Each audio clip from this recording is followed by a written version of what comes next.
Welcome to another episode of Boom Talk with your host, Jeff Hawley. This is Josh Wright. Hey, Jeff, how you doing? I'm doing great. You do awesome. Hey, we're kind of like going to just keep on with the theme of the mobile thing this week, I think.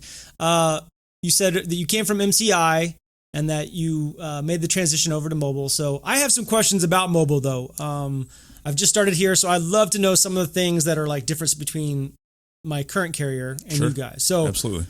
First of all, if I'm under contract, do I need to pay off the contract, or what process do I need to go about to do to get over to Boom Mobile? Right. So for most of the carriers now, they do not actually put your service under contract. Mm-hmm. So the only thing that they put under contract, so to speak, is the device. Right. So they all lure you in by saying, "Hey, come in and get this device, pay $35 for it," and then they require you to get some level of service, and it's generally an unlimited plan or more, right? In order to get the device, it to the phone, and they tag it to the phone, right? So the contract per se is not on the service; it's on the device, and then you just have to weigh out how much the phone is, and how much the phone is to what the savings is going to be, right. And do you wait 3 months before you pay it off, or is it good to go ahead and do it now? Right.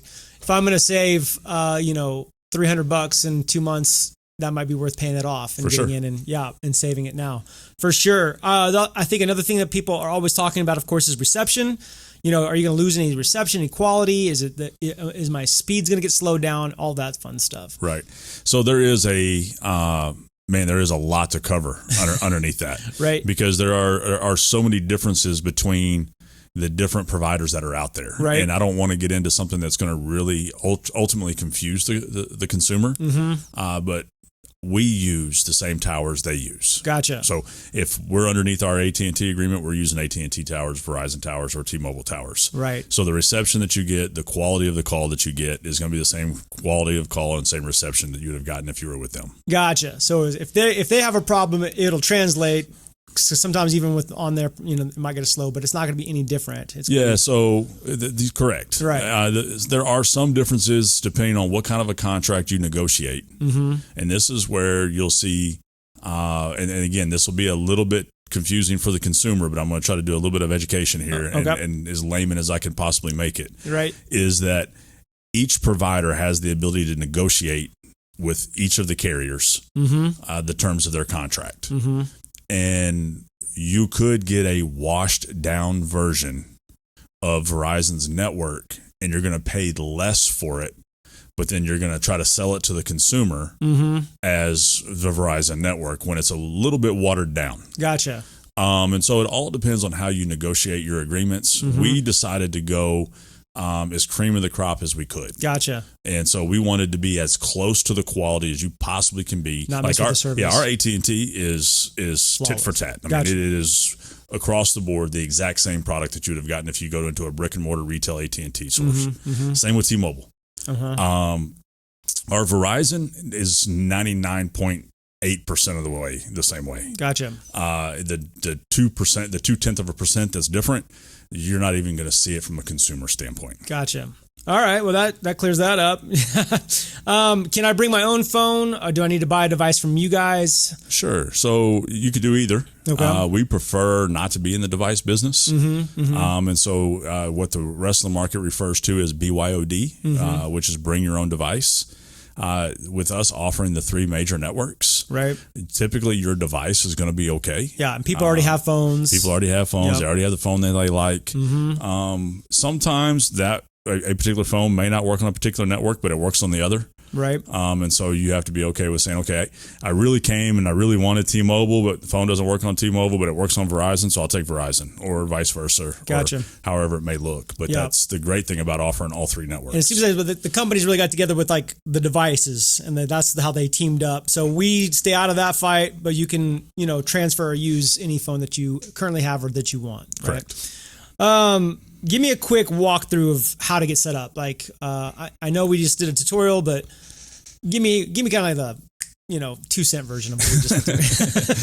So I'll go through it quick, but know that you can go to our Facebook page, Boom Mobile's Facebook page, and pinned to the top will be a tutorial walking you through exactly what it's like to get service from us. Right. But it's really this simple. You go to the website, boom.us, you find the plan that best suits your needs.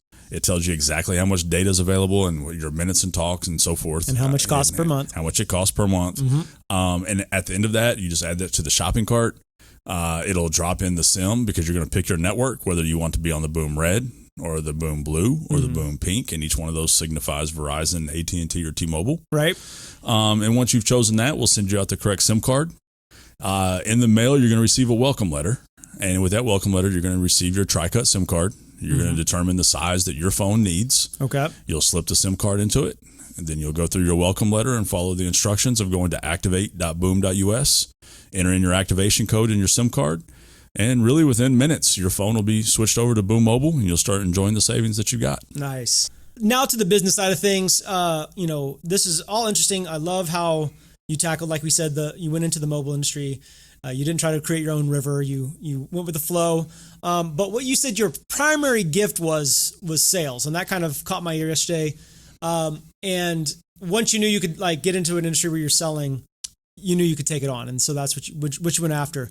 Give me your tips for sales. How do you get better at sales? How do you start with sales? How do you do all that? Yeah, so sales really comes down to a relationship, right?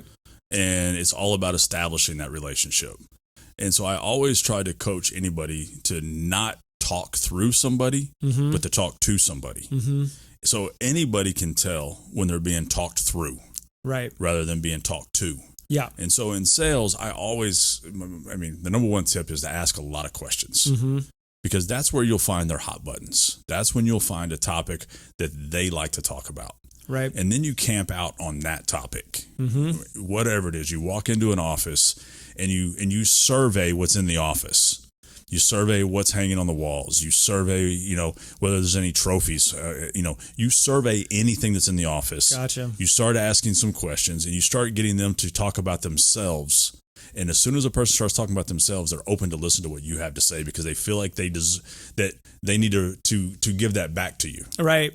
Right. Absolutely. I've always said like the number one thing for me is just to genuinely be curious. And I think that helps me get into good conversation with people because I am just like fascinated by like how people get to where they are, how they got there, what's their story, how do they come up with their belief systems, all sorts of stuff fascinates me. But you were talking about like earlier we were talking and you said, if you're asking the right questions, sooner or later you'll get to a yes or know how to get to the yes in a sense that you didn't know before. Run me through that again. How's that your process when you're asking questions? Yeah, so any product that you're selling, you're asking questions around getting them to answer yes about the product that you have. Right. And so that you're just asking questions, and as soon as most salespeople will talk themselves out of a sale. Right. They keep talking once it's closed. As fast as they've already closed the deal. Right. And so as soon as you get the yes, you just shut up. Right. I don't care if you have everything in your body wanting them to tell about all the other things that you didn't get to tell them about. All the free talk and text after midnight, or I don't care what it is. You just don't talk about it. Right, right. You just move on and say, hey, it's great to have you as a customer. Right. And you start filling out paperwork, and you slide the paperwork over, press hard, 4 copies, and you get out. Yeah, because once they have the product, they can grow and learn from the product. For sure. They have to start with having the product first. For sure. So if you're not getting the yes, and the absolute, you've done everything you possibly can do. You were genuine. You were talking to somebody. You weren't talking through somebody. The absolute last question that you end with as you're getting ready to walk out the door is just like, hey, man, I feel like I've failed. And they're going to go, well, why is that? It's like, because I felt like that I have a product that you need. And for some reason, I wasn't able to address what it was that you needed in order to get this product in your hands. Can you tell me where I missed the boat? Gotcha. And then you can learn. Yeah. Because at that point, they have to make a decision. Right. They're either going to give you the true objection that you missed throughout the conversation, or they're going to make themselves look kind of foolish. Right. Right. And so they have the choice, not you. Right. Absolutely. That's some smart stuff. Brilliant. So if you're out there, you're working with your business, you're starting a business, that's a good tip right there. Be curious, ask a lot of questions. If you don't get the yes that you were looking for, make sure you ask the reason why you didn't get that yes and see what you can learn. And be super genuine. Super genuine. Yeah. Got to believe in the product too. That's for sure. So, well, that's awesome. Thank you, Jeff. Once again, we're here at Boom Talk. This is episode 3. if you have any questions, once again, how do they get a hold of you for any questions or comments? Yeah, for sure. They can reach out to me at jeff.holley, HOLLEY, at boom.us. And I would love to address any questions on our next show or even just respond to you with anything that you may have that you want to dig deeper into. Awesome. Thank you guys so much. We'll catch you next time on Boom Talk.